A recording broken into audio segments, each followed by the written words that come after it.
So now, please welcome the official, non-official, non-sponsor of the Savannah Bananas, but a big fan. Please welcome John Fletcher. Well, thank you, my friend Jesse Cole, owner of the Savannah Bananas, and welcome to this edition of 15 on Fridays with Fletch, because my guest introduced me to the Savannah Bananas 2 years ago. Like the Bananas, he's a showman, another P.T. Barnum. He started selling furniture on a vacant lot on I-45 in Houston under a tent. From there, he grew to become the largest volume single-point furniture store in America. He's also been close friends with American presidents, astronauts, Houston Astros, and average men and women on the street. He became known for his simple phrase, gallery furniture saves you money. And he said it while jumping up and down on a mattress. He makes outrageous bets on his favorite teams. And if his team wins, everyone who bought furniture leading up to that day receives a 100% refund. So please welcome one of the most energetic people you're ever going to meet. And that's after several bouts in the hospital. The owner of Gallery Furniture in Houston, Jim Mattress Mack McIngvale. Jim, little known fact, did you play on the University of Texas national champion team, football team in 1970? I certainly did, John. I played the bench, but I was on the team. That's great. That's wonderful. Well, tell us about how you began selling furniture under a tent on I-45. Well, I was in the furniture business in Dallas for a couple of years, and I wanted to have my own store. Didn't want to open a store in Dallas to compete with my boss who taught me the business. So my wife and I moved down here to Houston. We took over an abandoned model home park that was inhabited by homeless people that had no water or electricity for about a year. So obviously it was quite filthy when we took it over, but we found a way to make it work. And we're still here 44 years later, still taking care of customers and selling furniture. Wow. Tell us what your aha moment was that told you you could create a huge furniture store. Never had an aha moment that told me that. Just grinded it out every day. And it's still the same way. Survival every day, take care of every customer every day. And if you do that, you'll be successful. The aha moment, life is a process, not an event. Too many people are looking for that big key event to change their life. The key event to change your life is grinding it out every day. And you've been a hero as you rescued Houstonians from hurricanes and flooding. Why did you do it? What was I going to do? Let my people drown? They're out there drowning. They're calling me, say, come get us. So we loaded up and we went and got them. That's what we do that tomorrow if the same thing happens. So we're here to, we all have a responsibility, John, for the well-being of the community. And at Gallery Furniture, all of us take that very seriously. And you sent your trucks out into the community to rescue people and bring them back home, right? Back to you. We sure did, through the 6-foot high water. And one of our guys was rescuing some people. He got caught up in a manhole and the water was sucking him down into Galveston Bay, and miraculously he fought his way out. So that was one of the scary parts. But other than that, it was great. We brought people out here and they lived here for 3 or 4 days, and we fed them. They slept here. They ate here. They slept on the sofas, and all of these people were aghast that I would do that. Why wouldn't I do it? And they said, what are you going to do after with all this furniture, these sofas and mattresses these people slept on and ate on for 3 days? I said, what the hell do you think I'm going to do with it? I'm going to have a sale. That's great that you did it. So you're the ultimate salesman. Tell us about how you bet so big on major events to potentially give away free furniture. Yeah, it's just a hedge bet. For instance, if we did it several times at the Astros win the World Series, you get your money back. And we ran that from April all the way through October or November, whenever they won the championship. The most spectacular bet I ever made was in 2020, whenever the last time the Astros won was. I think we won $74 million and ended up refunding $76 million because I forgot there was a 4% surcharge on all the credit cards. So we had to pay that back too. But you win some, you lose some, and sometimes you get rained out. But not in the Astrodome, or not at Dakin Park now. Dakin Park, that's right. That's it. So do you ever get tired of being called Mattress Mack? No, I like being called Mattress Mack. I gave myself that name. I was reading about a guy in West Texas that was in the tire business, and his business was horrible, and he was about to go out of business. So he decided he'd start everywhere he went, whether he went to church, the PTA group, or the grocery store, he'd wear a tire around himself and became known as a tire man, and he got rich. So I thought if I could get known as a mattress man, I could sell a lot of mattresses. And certainly that's what happened. Well, and if you weren't in the furniture business, what would you want to do? Well, if I went in the furniture business, what would I want to do? I'd have some shtick where I could promote, I think. Well, and you wrote a book called Always Think Big. That's where I first met you. I came by, I'd read the book, and you said, I work every night till like 9 or 10 o'clock. And I drove by at like 8:45, and I thought, I'm just taking a chance. And there you were. And that's why I bought so many copies of the book. Tell us about the most important points of Always Think Big. The book was written so long ago, I can't remember any of it. But the most important thing about if you want to be successful in life, is my simple quote: the best ability is availability. Show up is 95%. Mark Twain said 95% of life is showing up. So show up, go to work, and show out, and you'll be fine. That's my advice. Well, and you've done such big things. At your tennis center, you hosted the Davis Cup when the United States played Spain, and you pulled a pretty big trick that year because the Spaniards knew that you had clay courts there. They were kind of excited, but then you brought in grass courts from Wimbledon, I guess, or from England. Tell us about how that all came about. I mean, that's an interesting thought. My wife and I have always been involved in tennis, and we promoted lots of tennis tournaments out there, like the Tennis Masters Cup, the Davis Cup, the U.S. Men's Clay Court Championships. And so we decided we wanted to have all 4 Grand Slam tennis surfaces as a marketing gimmick. So we had the grass brought in from some guys from Wimbledon, put it in, and we had the clay courts, we had all that. And thank God Pete Sampras and the U.S. Men's Davis Cup team won that Davis Cup there that time. Otherwise, it would have been a lot of money for nothing. Well, and we were there, went to it, had just such an incredible time with it.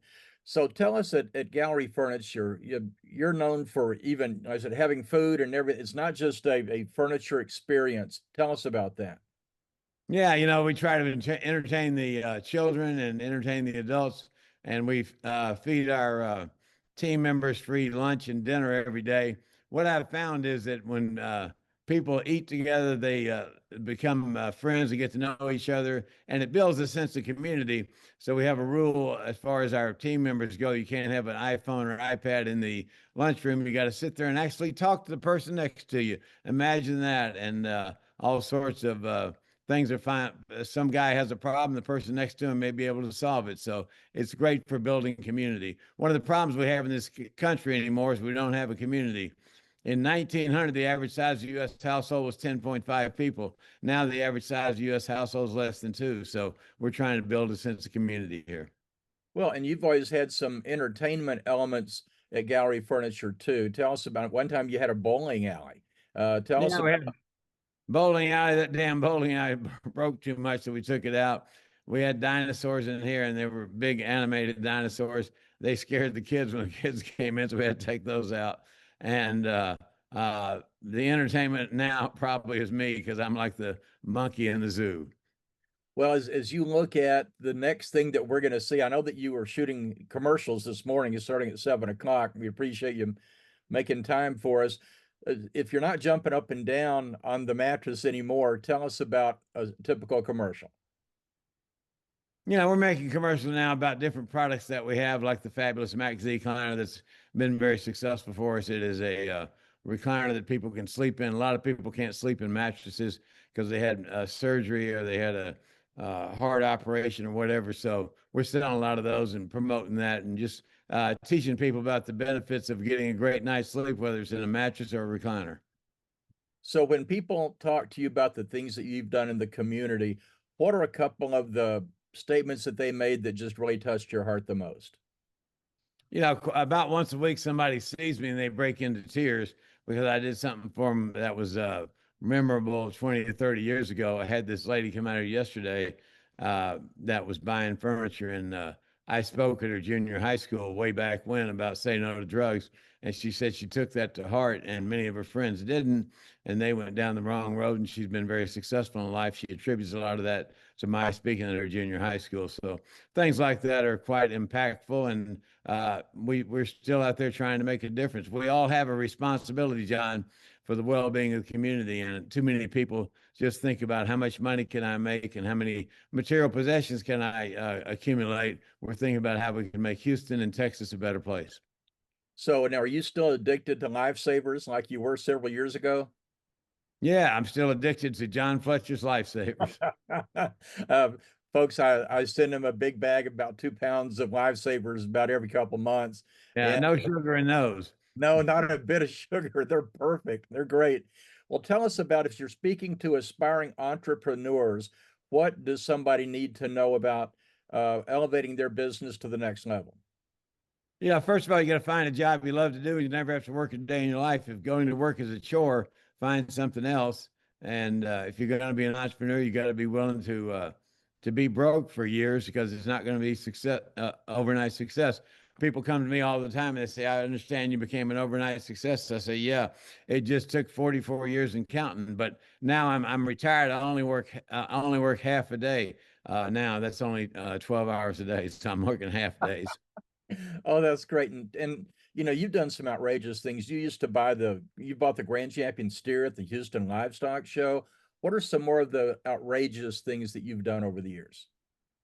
Oh, but geez, there's too many to count. I sent a bunch of kids to Rome way back when to meet the Pope.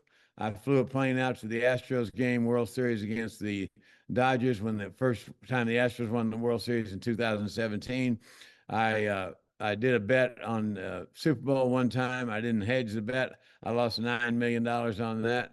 And my wife called me all sorts of choice names after that one, but I've done a lot of wacky stuff. Well, and then when you sent the plane out, weren't a lot of the people on there first responders? So you Yeah, we had sent to we face. sent first responders out there, and we give away mattresses to first responders all the time. We just got through. We've given away about 1,000 mattresses to people in Texas Hill Country after the horrific flooding on July 4th. Plan on going out there one more time and giving away more mattresses. So again, it's about having a responsibility for the community, and all of our team members get behind the efforts, and we get it done. Well, and it's like you said, you feel a personal responsibility. You don't feel that it's just giving, but you feel it's part of your ethos, it's part of who you are, and who you feel that you want to express that's the person you are. Yep. To whom much has been given, much is expected. It's kind of that simple. If there was something else that you'd want to share to people about, if you were writing a new book today, what are 2 or 3 things that you'd want people to know about you that they might not know about you? Oh boy, what would want to know about me I did a on I did a I announced my retirement after my open heart surgery last year, and my wife called me up and said, "I didn't know you were retiring." I said, "It's April Fool's, dummy." And people ask me all the time when I'm going to retire. I'm going to die at the front desk, and I'm going to die happy. Yeah. Well, I and work to live and I live to work. That's what I'm here for. I'm a workhorse, not a show horse. that's it. Well, and so what can we expect to see from you? Your next uh, big deal. I mean, you got baseball seasons winding down. Astros aren't in it. What are you going to be doing in 2026 that may surprise us as the big bet? 2026 will be a year of celebrating the 150th anniversary of the United States, and we're going to spend 2026 celebrating Made in America products. I have people all the time ask me, I'm worried about tariffs.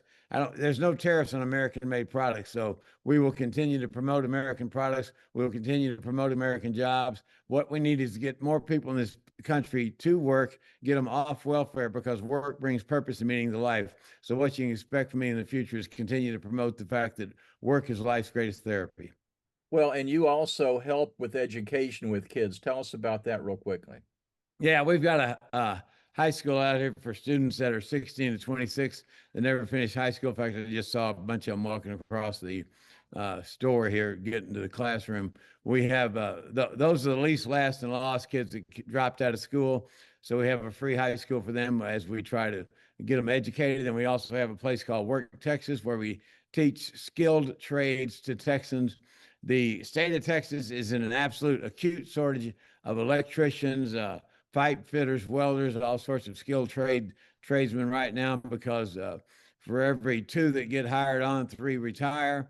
And we've done a horrific job in this country of making people that work with their hands make them feel like they're inferior to people who went to college. So we're working very hard on skilling up electricians. In fact, I'm told that electricians out in West Texas and Abilene are in such high demand right now. They need thousands and thousands of electricians in the West Texas areas. They're building those giant electrical generators for all the for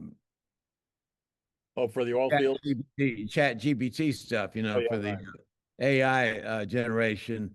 And we need, we're going to need 400,000. We're going to need in Houston alone 40,000 electricians for the expansion on the Texas Medical Center and the ship channel. So all sorts of jobs are needed. We want to skill up people. We have a trade school. We're skilling them up. We've trained about 1,000 people so far, and it's free. We're going to keep training them so they get good paying jobs. What we need in this country is more people that work and bring home a paycheck and not sit at home waiting on a welfare check. That's my story, and I'm sticking to it. Well, thank you, Mattress Mack, the ultimate showman and community supporter for Houston and Texas. I've said it before and I'll say it again. With all you do, I don't see how anybody can justify buying a stick of furniture anywhere else. We love you, Jim. Thanks for joining us for 15 on Fridays with Fletch. And folks, we'll see y'all again next week. Thanks, Take Matt. care, John. Great to talk to you.